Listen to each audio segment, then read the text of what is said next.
नमस्कार, BTV news के इस बुलेटिन में आपका स्वागत है। सबसे पहले आइए एक नज़र डालते हैं आज की कुछ खास खबरों पर।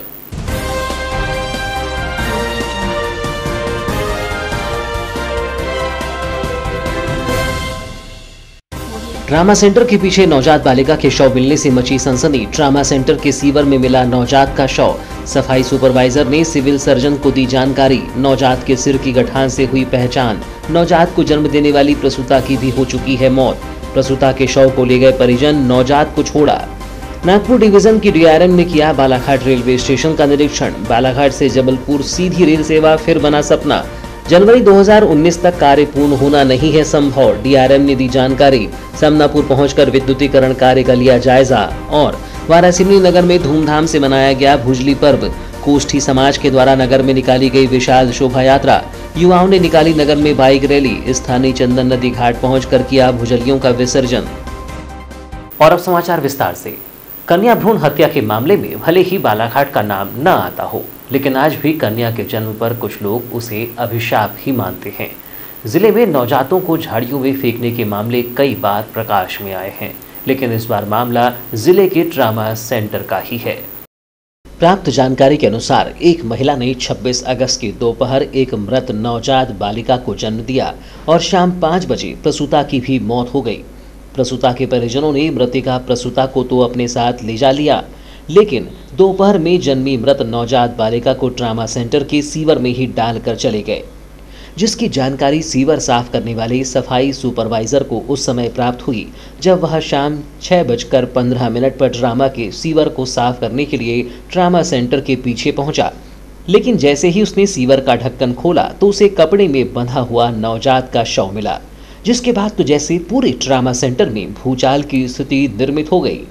ट्रामा सेंटर से लेकर जिला चिकित्सालय तक नवजात के शव मिलने की खबर ने एक बार फिर चिकित्सकों को सख्ते में डाल दिया। हालांकि बाद में मामले की गुत्थी भी चिकित्सालय प्रबंधन ने सुलझा ली और पुलिस को सूचना दी। वहीं घटना में एक फोटो ने कमाल ही कर दिया और नवजात बच्ची के परिजनों की जानकारी हासिल हो सकी। मामले के संबंध में जिला चिकित्सालय के सिविल सर्जन अजय जैन ने बताया कि शाम को ट्रामा सेंटर की सफाई कर रहे सुपरवाइजर ने मुझे इस मामले की जानकारी दी, जिसके बाद आरएमओ अरुण लांजेवार के साथ मामले की जांच की गई तो मृत नवजात बालिका के परिजनों का भी पता लगा लिया गया। उन्होंने बताया कि 26 अगस्त की दोपहर बिरसा थाना क्षेत्र के कुंदन ग्राम निवासी सुंदरी बाई ने दोपहर 1:30 बजे एक मृत बालिका को जन्म दिया था। वहीं नवजात के सिर के पीछे की ओर एक गठान थी, जिसको एनालिसिस करने के लिए नर्स द्वारा उसकी एक फोटो भी खींची गई थी। फोटो के आधार पर मृत नवजात की पहचान की गई। उन्होंने बताया कि दुर्भाग्य से नवजात के जन्म के बाद शाम 5 बजे ही प्रसूता की भी मौत हो गई, जिसके बाद प्रसूता के परिजन प्रसूता को ले गए, लेकिन नवजात को यहीं छोड़ गए, जिसकी जानकारी पुलिस विभाग को दे दी गई है। देखिए क्या हुआ है कि मैं जब अभी 6 बजे 6:15 बजे अस्पताल से गया, मैं रास्ते में ही था कि मुझे मेरे सफाई सुपरवाइज़र का फ़ोन आया कि चूंकि थोड़ा सा पानी का जो ड्रेनेज है ट्रॉमा सेंटर का नहीं हो रहा था, तो इसलिए उन्होंने जो बाहर की तरफ ट्रॉमा सेंटर के बाहर पीछे की तरफ जहाँ से कि नाली का पानी बहकर जाता है, उस पानी को साफ़ करने के लिए उन्होंने ढक्कन खोला जैसे ही नाली का, तो उन्होंने पाया कि कपड़े में लिपटा हुआ कुछ चीज़ पड़ी हुई है। उन्होंने उठा के देखा तो वो एक महिला शिशु का शव था। तो उन्होंने मुझे तत्काल इसकी सूचना दी। मैं और आरएमओ डॉक्टर लांजेवार हम स्वयं आया यहाँ पर। हमने उस बच्ची को देखा। उसमें ख़ास बात ये थी कि वो बच्ची का अम्बिलाइकल कॉर्ड बंधा हुआ था और मतलब जैसे कि जो अस्पताल में जब डिलीवर होता है बच्चा तो जिस तरह से बांधा जाता है वो बंधा हुआ था। और साथ ही साथ उस बच्चे के सिर में, जिसे हम लोग एन्सेफेलोसील कहते हैं, वो चीज़ थी जिसे कि आपके भाषा में मैं कहूँ सरल भाषा में तो एक पीछे सिर के पीछे एक बहुत बड़ी गठान थी। तो उस गठान को देखकर हमें समझ में आया। फिर हमने अभी आकर अपना रिकॉर्ड पूरा चेक किया तो कल दोपहर को सुंदरी बाई नामक एक महिला अस्पताल में भर्ती हुई थी दोपहर 12 बजे के आसपास, और उसने एक मृत लड़की को जन्म दिया था करीब 1:30 बजे दोपहर को, जिसको कि ममता बावनकर सिस्टर ने अटेंड किया था। और वो मृत बच्ची को उन्होंने देखा था। तो चूंकि उन्होंने देखा था कि उसके सिर में एक इतनी बड़ी गठान है, तो उन्होंने उसका कंजेनाइटल एनोमली रिपोर्ट करने के लिए उन्होंने उसका एक फ़ोटो ले लिया था। तो उस फोटो को देखकर अभी हमें समझ में आ गया है कि ये बच्ची वही है और जिस कपड़े में लपेटी गई है उसी कपड़े के साथ वो फ़ोटो मैच कर रहा है। तो इससे समझ में आता है कि ये सुंदरी बाई का है। दुखद बात यह है कि सुंदरी बाई का भी 5 बजे करीब शाम को देहांत हो गया और उनके परिजन उनका शव लेकर चले गए। संभवतः उनके परिजन उनका शव तो लेकर चले गए, लेकिन बच्चे का शव यहीं छोड़कर या इस तरह से रखकर चले गए हैं। अब हमने पुलिस को सूचना भेज दी है, आगे की कार्रवाई पुलिस जांच में पता चलेगी। इधर इस मामले की जानकारी लगते ही कोतवाली थाने से पहुंचे एसआई मनोज जादौन ने बताया कि अस्पताल चौकी से तहरीर प्राप्त हुई है, जिसकी जांच की जा रही है। शिशु का जो बच्चा है वो ट्रॉमा सेंटर के पीछे जो है मिला है उनको, जिसके संबंध में उन्होंने एक संभावना बताई है कि एक बिरसा थाने में 26 तारीख को जो है एक महिला जो है वो आई थी, प्रेगनेंसी केस था जिसमें महिला की जो है वो डेथ हो गई है और साथ में जो एक नवजात शिशु बालिका है उसकी वो भी डेथ जो है उसकी हो गई है। तो उस संबंध में हम तहरीर जांच में ले लिया है उसको। बालाघाट से जबलपुर तक ब्रॉडगेज ट्रेन का सफर शायद जिलेवासियों के लिए सपना ही बनकर रह जाएगा। बालाघाट से जबलपुर ब्रॉडगेज ट्रेन को प्रारंभ किए जाने को लेकर कई बार जानकारियां सामने आई। विभाग ने कई बार समय भी निर्धारित किया, लेकिन लगता है तय किया गया समय रेलवे प्रबंधन के लिए कम पड़ रहा है। इस बार नागपुर डिवीजन की डीआरएम शोभना बंदोपाध्याय ने यह स्पष्ट किया है कि जनवरी 2019 तक कार्य पूर्ण करना संभव नहीं है। बालाघाट से लेकर जबलपुर तक ब्रॉडगेज का काम जनवरी 2019 तक पूर्ण नहीं हो पाएगा। जिम्मेदारों की माने तो जीएसटी से राहत नहीं मिली, ब्रॉडगेज का काम लेट होगा। वहीं नई कंपनियां भी सितंबर 2018 से ही अपना नया काम प्रारंभ करेंगी, जिससे जनवरी 2019 तक बालाघाट नैनपुर ब्रॉडगेज ट्रेन प्रारंभ करना संभव नहीं है। ज्ञात हो कि इस रूट पर नैरोगेज ट्रेन के बंद होने के बाद से ही मार्च 2018 को लक्ष्य रखकर निर्माण कार्य शुरू भी किया गया था। जबलपुर से घनसौर तक कार्य भी पूर्ण हो चुका है। यहाँ सवारी ट्रेन भी शुरू हो गई है, लेकिन जीएसटी लगने के बाद से ही घनसौर से नैनपुर के बीच का लगभग पूर्ण हो चुका कार्य भी कुछ अपूर्ण होने के कारण इस मार्ग पर ट्रेन शुरू नहीं हो पा रही है। जबकि बालाघाट से नैनपुर तक जीएसटी के बाद से कार्य बंद होने के कारण से समनापुर से नैनपुर के बीच ट्रेन शुरू कराने की तिथि लगातार बढ़ती जा रही है। सोमवार को दलबल के साथ बालाघाट पहुंची नागपुर डिवीजन की डीआरएम शोभना बंदोपाध्याय ने मीडिया से चर्चा के दौरान बताया कि बालाघाट से जबलपुर सीधी रेल सेवा प्रारंभ करना अभी मुमकिन नहीं है। जारी वर्षा सत्र के दौरान कार्य की गति में विराम लग चुका है।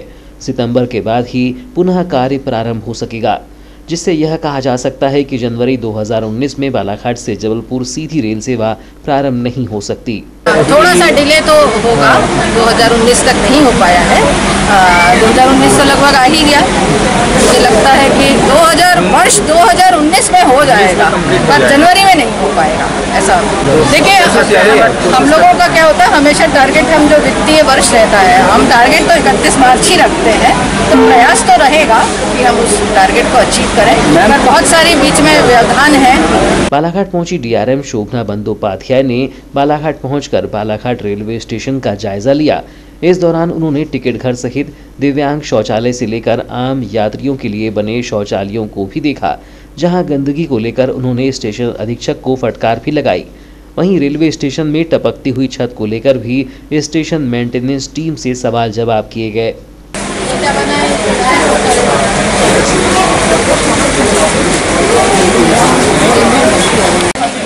लोग करते हैं, ये केवल डीजी पे चलते हैं।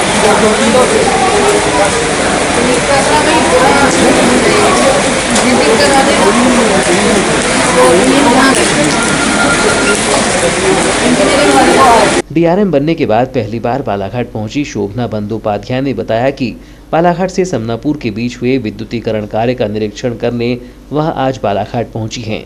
समनापुर पहुंचकर कार्यों का जायजा लिया जाएगा। उन्होंने बताया कि रेलवे स्टेशन पहुंचकर उन्होंने यहां की व्यवस्थाओं का जायजा लिया है। कुछ कमियों को दूर करने के लिए निर्देशित किया गया है। गोंदिया से ये जो इधर ब्रांच लाइन है बालाघाट और कटंगी का है मेरा, वहाँ पे अभी खत्म है, समाप्त है। फिर जब आगे लाइन बनेगी तो आगे फिर हम अभी यहाँ से समनापुर भी जाएंगे, क्योंकि जैसा बता रही हूँ समनापुर में इलेक्ट्रिफिकेशन का कार्य जो है उसका इंस्पेक्शन होना है, तो समनापुर जाएंगे फिर वापस। फिर एक बार निकले तो हम तो अपना पूरा सेक्शन ही देखते जाएंगे। बालाघाट में क्या दिक्कत है?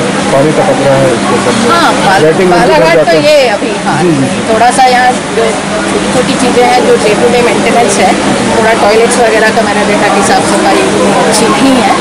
और अब आज ये भी है कि पानी बरस रहा है तो शायद मुझे ज़्यादा मिट्टी दिखाई दे रही है यहाँ पर, वो देखा है ये पानी का पूरा तो रूटीन मेंटेनेंस है, ये हमारे जो विभाग हैं जिनका ये कार्य है तो उनको पॉइंट आउट करेंगे ताकि ये सही हो। और भी कुछ ये भी देख के जा रहे हैं कि कभी आगे कुछ फ्यूचर डेवलपमेंट यहाँ होना हो तो किस प्रकार यहाँ कितनी ज़मीन उपलब्ध है, कैसा है, क्या है, आगे पीछे कुछ ना कुछ कार्य तो होते हैं। प्रतिवर्षानुसार इस वर्ष भी वारासिवनी नगर में भुजली पर्व हर्षोल्लास के साथ मनाया गया। इस दौरान नगर में कोष्ठी समाज के द्वारा शोभा यात्रा निकाली गई और स्थानीय चंदन नदी पहुंचकर विधिवत भुजलियों का विसर्जन किया गया। भुजली पर्व को लेकर सोमवार की प्रातः से ही वारासिवनी नगर के कोष्ठी समाज में उत्साह दिखाई दिया। नगर में बाइक रैली और शोभा यात्रा को लेकर समाजजनों ने 2 दिन पूर्व से ही तैयारियां प्रारंभ कर दी थीं। इस दौरान सोमवार की प्रातः सर्वप्रथम युवाओं के द्वारा बाइक रैली का आयोजन किया गया। आयोजित की गई बाइक रैली सुबह 9 बजे निकाली गई, जो कबीर कुटी भवन से निकलकर गोलीबार चौक, आम्बेडकर चौक, नेहरू चौक, जयस्तंभ चौक, bus stand, college, Durga Chowk होते हुए पूरे नगर का भ्रमण करते हुए पुनः कबीर कुटी भवन पहुंची, जहां बाइक रैली का समापन किया गया। विजुअल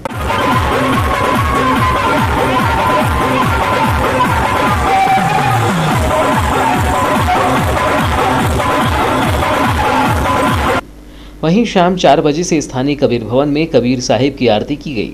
आरती के पश्चात समाज की युवतियों द्वारा सिर पर झाल रखकर आतिशबाजी एवं डीजे के साथ यह शोभा यात्रा निकाली गई, जो कबीर कुटी भवन से निकलकर गोलीबारी चौक, आम्बेडकर चौक, नेहरू चौक, दुर्गा मंदिर होते हुए पुनः आम्बेडकर चौक, गोलीबारी चौक होते हुए चंदन नदी पहुंची, जहां पर भुजली का विसर्जन किया गया। उसके बाद कबीर कुटी भवन में पहुंचकर सभी को भुजली पर्व की बधाई दी गई।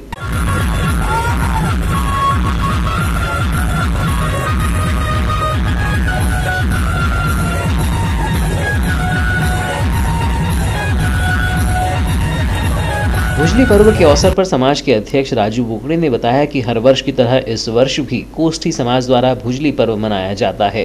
इस उपलक्ष्य पर इस वर्ष जो नवयुवती की शादी होती है वह अपने सिर पर झाल रखती है और पूरे नगर का भ्रमण करती है। आज भुजली पर्व का कार्यक्रम है जो प्रतिवर्षानुसार इस साल भी हो रहा है। इसमें क्या क्या हुआ?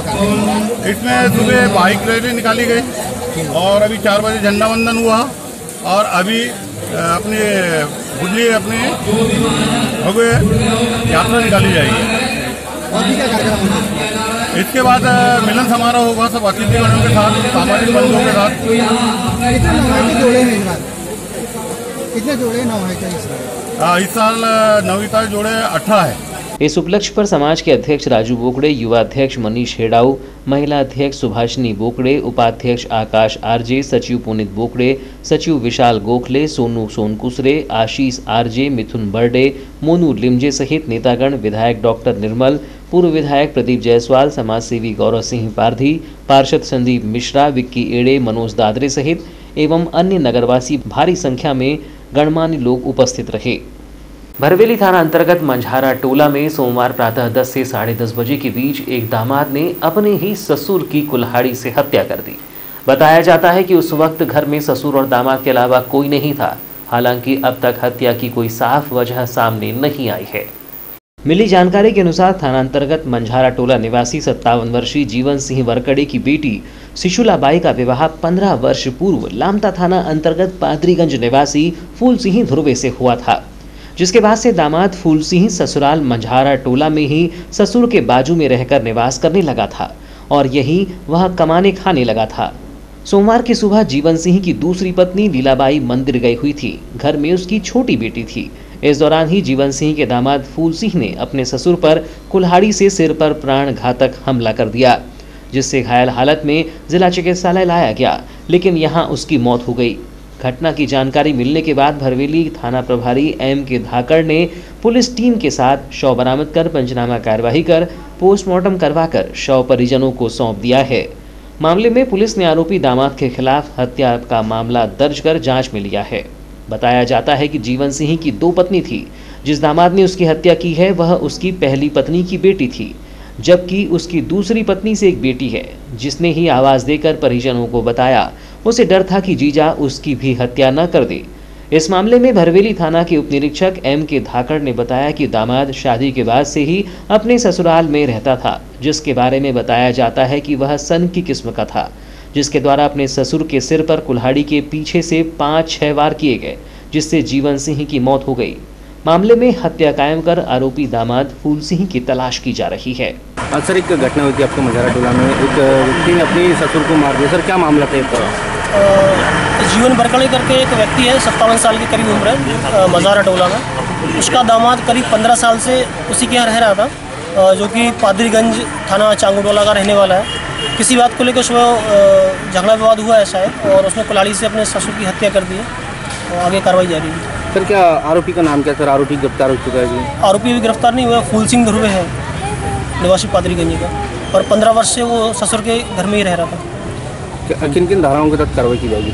प्रथम दृष्टया अभी 302 का ही मामला है, आगे देखते हैं भविष्य में क्या आता है। आरोपी की गिरफ्तारी होगी? अभी पतारासी जारी है, टीम लगा रखी है ढूंढने के लिए। जल्द गिरफ्तारी? जी, जल्द गिरफ्तारी होगी। फिलहाल समाचारों में वक्त है एक छोटे से ब्रेक का। ब्रेक के बाद हम फौरन हाजिर होते हैं, तब तक बने रहिए BTV न्यूज के साथ।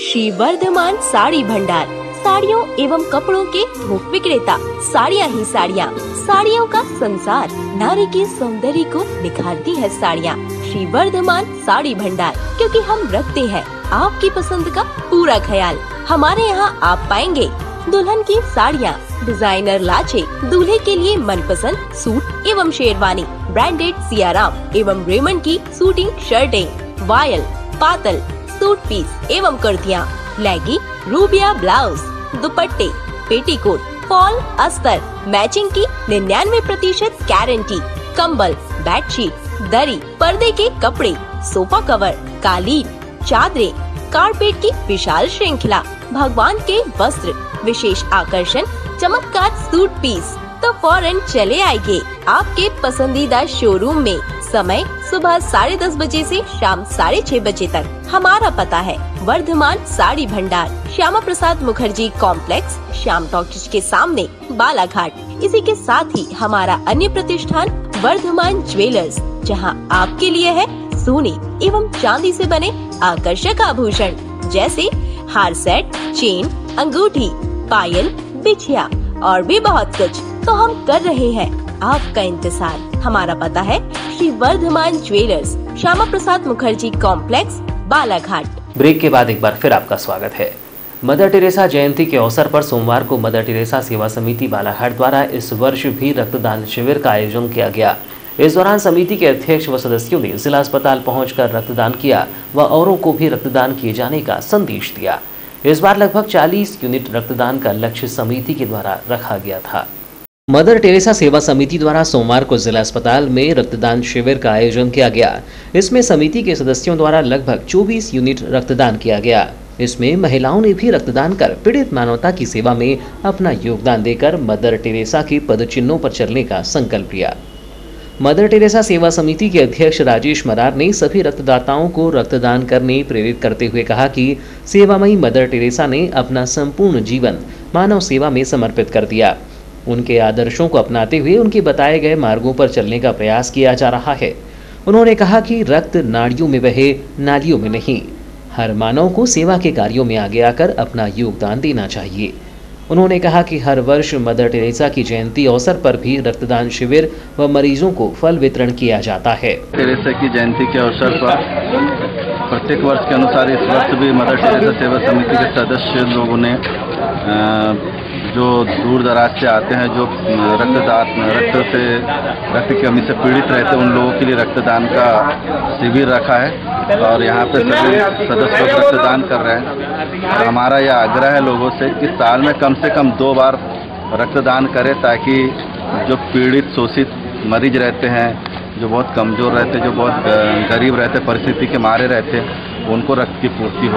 रक्तदान शिविर में ज्योति नागेश्वर, भारती राजपूत, अनिल शर्मा, नीटू कौशल, अभिषेक सर्राफ, भानु प्रताप, महेंद्र कावरे, नरेश लिल्हारे, साहित्य सिंह चंदेल, सुनील, जैक्सन सरभांग, राजेश मस्कुले, सोनू तांडी, अनिल तिवारी, गौरव श्रीवास्तव, कौशल बाघ, नईम खान, फहीम खान, मोहन नकपुरे, रविंद्र मेश्राम, सुनील बिसेन, भूमेश हरिद्वार ने रक्तदान किया। वारासिवनी क्षेत्र में एक बार फिर चोरों ने अपना आतंक मचाना प्रारंभ कर दिया है। त्योहारों के आते ही इन चोरों के वारे न्यारे हो गए हैं। नगरवासी त्योहार मनाने के लिए अपनी रिश्तेदारी में जा रहे हैं और सूने घरों का फायदा उठाकर चोर चोरी के काम को अंजाम दे रहे हैं। प्राप्त जानकारी के अनुसार नगर से लगे हुए ग्राम पंचायत वारा के शिवधाम मोहल्ले में 25 अगस्त की रात्रि में चोरों ने एक साथ 4 घरों में चोरी की घटना को अंजाम दिया है। यह चारों घर एक साथ आपस में लगे हुए थे और इन घरों में रहने वाले लोग अपने रिश्तेदारों के घर त्योहार मनाने के लिए गए हुए थे। चोरों ने पूरी रैकी के बाद सावधानी पूर्वक 25 अगस्त की रात्रि में एक के बाद एक 4 घरों में चोरी की। शिवधाम मोहल्ले में रहने वाले सेवानिवृत्त लिपिक अशोक पांडे पिछले 1 माह से अपने पुत्र के इलाज के लिए इंदौर गए हुए थे। जब वह रविवार को घर लौटे तो उनके घर के कीमती सामानों पर चोर हाथ साफ कर चुके थे। चोरों ने रात्रि में पांडे के निवास स्थान के दरवाजे पर लगे हुए ताले को आरी से काटने के बाद घर में घुसकर अलमारी में रखे हुए गले का सोने का हार कीमत 40,000, सोने की चैन 40,000 रुपये, सोने के बाले 8,000 रुपये व 2 जोड़ी चांदी की पायल 4,000 रुपये चुरा लिया। चोरों ने शिवधाम मोहल्ले में ही पांडे के मकान के एक मकान बाद रहने वाले सौरभ पांडे के निवास पर भी धावा बोला। सौरभ पांडे एमपीवी बैतूल में कार्यरत है। पांडे के घर में कुछ नहीं मिलने पर उन्होंने उनकी अलमारी में रखे हुए कपड़े व अन्य सामान बिखरा दिए। वहीं पांडे के घर के सामने रहने वाले ग्राम पंचायत लोहारा के पूर्व सरपंच धनेंद्र पटले और उनके घर के ऊपर किराए से रहने वाले किराएदार के घर पर भी चोरों ने धावा बोला। चोरों ने धनेंद्र पटले के घर से 15,000 रुपये नगद एवं किराएदार के घर से 30,000 रुपये नगद चुराए और फरार हो गए। बताया जाता है कि इस बीच वहीं निवास करने वाले अंजू त्रिवेदी रात्रि में अचानक उठी तो उन्हें इन घरों के आसपास से 2 युवक भागते हुए नजर आए थे, लेकिन चूंकि उन्हें घरों में चोरी होने का अंदेशा नहीं था इसलिए उन्होंने किसी को आवाज नहीं दी। इन चोरियों की सूचना मिलने पर पुलिस थाने से नगर निरीक्षक महेंद्र सिंह ठाकुर अपने दलबल के साथ घटनास्थल पर पहुंचे, जहां उन्होंने जिन घरों में चोरियां हुई थी वहां का मुआयना किया। इसके बाद उन्होंने बालाघाट खबर की और वहां से डॉग स्क्वाड और एफएसएल की टीम को बुलाया गया। इस टीम ने घटनास्थल का मुआयना किया और फिंगरप्रिंट वगैरह लिए। उसके बाद कुत्ते के माध्यम से चोरों का पता लगाने का प्रयास किया, लेकिन कुत्ते घटनास्थल से शिवधाम मोहल्ले के खेतों से होते हुए मदनपुर मार्ग तक गए। उसके बाद वह फिर आगे नहीं बढ़ पाए, जिससे चोरों के बारे में कुछ भी पता नहीं लग पाया। फिलहाल एक बार फिर पुलिस अंधेरे में ही हाथ पैर मारते हुए नजर आ रही है। नगर में हो रही चोरियों का हल करने में वैसे भी वारासिवनी पुलिस का रिकॉर्ड बेहद ही खराब रहा है। आज तक कुछ गिनी चुनी चोरियों के अलावा किसी भी चोरी का खुलासा पुलिस नहीं कर पाई है। राखी त्योहार पर अपनी पत्नी को उसके भाई से मिलाने मायके बालाघाट ले जा रहे व्यक्ति को रविवार की दोपहर लगभग 3 बजे शराब के नशे में धुत युवकों की लापरवाही के कारण दुर्घटनाग्रस्त होकर अस्पताल में भर्ती होना पड़ गया। वहीं उसके पुत्र को भी हल्की चोटें आई है, लेकिन भाई की दुआओं से बहन सकुशल बच गई। मिली जानकारी के अनुसार कटंगी क्षेत्र के ग्राम कामठी निवासी मनोज भगत अपनी पत्नी सरिता भगत व पुत्र यज्ञ भगत को मोटरसाइकिल से लेकर पत्नी के मायके बालाघाट जा रहा था, जिससे उसकी पत्नी राखी पर्व पर अपने भाई को राखी बांध सके। जब वह ग्राम शरंडी के मोड़ के पास पहुंचे तो वारासिवनी की ओर से मोटरसाइकिल पर आ रहे 2 युवकों ने उनकी मोटरसाइकिल को जबरदस्त टक्कर मार दी। इस दुर्घटना में वाहन चालक मनोज व उनका पुत्र यज्ञ तथा गणेश पंचेश्वर घायल हो गए, जिन्हें ग्रामीणों द्वारा तत्काल शासकीय चिकित्सालय वारासिवनी पहुंचाया, जहां पर चिकित्सकों ने मनोज भगत के माथे, पुत्र यज्ञ के आंख के नीचे एवं गणेश के गाल व हाथ की चोट का उपचार किया। घटना के बारे में सरिता भगत ने बताया कि दोनों ही युवक नशे में धुत थे और दुर्घटना के बाद कोचिवाही निवासी नीलम पटले वहां से भाग गया। कैसे हुआ यह हादसा? हम लोग कामठी तरफ से आ रहे थे तो सरडी के पास मोड़ पे एक्सीडेंट हो गया। कामठी से कहाँ जा रहे थे आप? मंगोली जा रहे। किस कार्य के लिए जा रहे थे? राखी बांधने जा रही हूँ भाई को। तो कैसे हुआ एक्सीडेंट? ये सामने वाले ने आके ठोक दिया। कहाँ की घटना ये सरडी के पास मोड़ पे। कितने बजे की? अभी आधा घंटा पहले। कहाँ पर चोट? के अनुसार कोचिवाही निवासी गणेश पंचेश्वर व नीलम पटले मिस्त्रीगिरी का कार्य करते हैं और आज राखी पर्व होने के कारण वह वारासिवनी अपने ठेकेदार के पास मजदूरी लेने के लिए आए थे और मजदूरी की रकम लेकर वापस लौट रहे थे। फिलहाल तीनों घायल खतरे से बाहर हैं। मेरा गांव मेरा तीर्थ अभियान के अंतिम चरण में ग्राम गुडरू पहुंचकर भाजयुमो के जिला महामंत्री, समाजसेवी और युवा नेता रामेश्वर कटरे द्वारा अपने निर्धारित लक्ष्य का समापन करते हुए जरूरतमंद स्कूली छात्र छात्राओं को स्वयं के व्यय पर 3000 छतरियों तथा स्कूली सामग्रियों का वितरण कर अभियान का समापन किया गया। गौरतलब हो कि विगत 1 महीने से भी ज्यादा समय से समाजसेवी रामेश्वर कटरे द्वारा जरूरतमंद स्कूली बच्चों को बारिश में भीगने से बचने के लिए तथा अध्यापन कार्य में जरूरतमंद बच्चों को शिक्षण सामग्रियों के वितरण में 3000 बच्चों की मदद करने का निश्चय किया गया था, जिसमें मेरा गांव मेरा तीर्थ अभियान के तहत ग्रामीण अंचलों के विभिन्न स्कूलों में विगत 1 माह से सामग्रियां बांटने का क्रम लगातार जारी रहा। हालांकि समाजसेवी रामेश्वर कटरे इस तरह के सेवा भाव को लेकर विगत कई वर्षों से क्षेत्र में लगातार लोगों की मदद करते आ रहे हैं। कभी निःशुल्क स्वास्थ्य चिकित्सा मुहैया कराने को लेकर, कभी खेल के प्रति युवाओं की प्रतिभाओं को निखारने को लेकर, तो कभी अन्य माध्यमों से जरूरतमंदों को लगातार सहायता पहुंचाने का कार्य उनके द्वारा किया जा रहा है, जिससे क्षेत्रीय जनों के बीच उनकी समाजसेवी के रूप में छवि उभर कर सामने आई है। उनके द्वारा जनहित में किए जा रहे पुण्य कार्यों से उन्हें लोगों का भरपूर स्नेह और आशीर्वाद मिल रहा है, जिसको लेकर उनका कहना है कि लगातार बुजुर्गों के मिल रहे आशीर्वाद और क्षेत्रीय जनों के स्नेह के चलते उनका उत्साह और भी बढ़ता जा रहा है और समाज सेवा को लेकर उन्हें निरंतर ऊर्जा मिलती जा रही है, जिससे वे इस पुण्य कार्य में अपनी क्षमता अनुरूप लोगों की मदद कर पा रहे हैं। हमारा निरंतर प्रयास है कि क्षेत्र में जो हमारे जरूरतमंद छोटे भाई बहन हैं उनको अपनेपन का भाव जगाने के लिए और ग्रामीण क्षेत्रों में मेरा गांव मेरा तीर्थ अभियान को चरितार्थ करने के प्रयासरत और एक संदेश देने के उद्देश्य से आज ग्राम गुडरू में, जो कि हमारे कार्यक्रम का अंतिम कार्यक्रम है, लगभग हम आज 3000 बच्चों को लाभान्वित कर चुके हैं आज के कार्यक्रम तक और सभी बच्चों को जरूरतमंद बच्चों को बरसात से बचने के लिए छाते का हमारे द्वारा भेंट किया गया है। इसी कड़ी में अभियान के अंतिम चरण में जिले के अंतिम छोर पर बसे ग्राम गुडरू के हायर सेकेंडरी स्कूल में जरूरतमंद स्कूली बच्चों को छतरी का वितरण किया गया, जहां पर छतरी पाकर जरूरतमंद बच्चों के चेहरे खुशी से खिल उठे। वहीं उपस्थित जनसमूह के द्वारा उनके इस कार्य की जमकर प्रशंसा भी की गई। इस दौरान रामेश्वर कटरे, शिवदयाल एड़े, तुलसीराम बघेल, लुवेंद्र गौतम, लक्की कटरे सहित भारी संख्या में ग्रामीण जन एवं शिक्षकगण व छात्र छात्राएं उपस्थित रहे। और अब अंत में चलते चलते आइए एक नजर डालते हैं आज की कुछ खास खबरों पर।